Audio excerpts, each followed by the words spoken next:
But to me, this is really I don't want to call it cataclysmic because, everybody has always known about the under the table stuff. But now when you look at Adidas and you look at the widespread nature of what we're talking about, obviously you're going to have a Nike, you're going to have an Under Armour involved. And where does this all start? How do we start off to the point where Adidas, Under Armour, and Nike have this kind of influence just besides the money? Well, again, they're around all these kids. I mean, how has this started when they're 10 years old? Does it start at AAU and then the cultivation? Yeah. So essentially, these AAU teams spring up and they revolve around the shoe companies, apparel companies. And so they build these relationships, and then there's a pipeline depending on what AAU team. Is that how it works? Yeah, there's a kid right now, a kid named Amani Bates. He's from the Midwest. He's the next best thing. Right. I mean, he's the closest thing that I've seen at that age to Kevin Durant in terms of how he looks, how smooth he is. So already he's on the Nike circuit. So all the Nike people have already kind of infiltrated him and his family. So they're making sure he's got everything he needs. The father runs the program.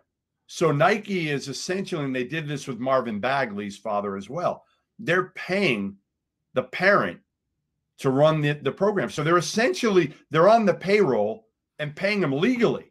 That's what I don't understand that Adidas didn't do and everybody doesn't do. If legally, I can tell you're the father of a top kid.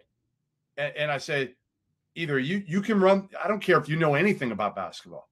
I'm going to pay you a certain amount of money legally, and you're going to run this program. And you're going to get some money. Let's face it, like the program, certainly it costs some money to run it, go to these events, whatever. Well, and it's all veiled in charity, is it not? Yeah, a lot of it is. Charitable organizations. That's right. So, to me, that's how this thing works is, again, the shoe companies, the people at the grassroots level, they're around these kids all the time because these kids are playing AAU from April through the end of July.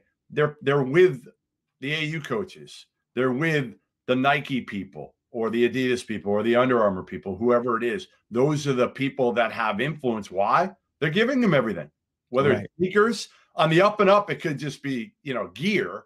And then obviously we know in many cases it's beyond gear. It's money. It's, you hear stories of kids jumping from AAU team to AAU team, even back when Sebastian Telfair, when I really covered recruiting, he jumped from team to team.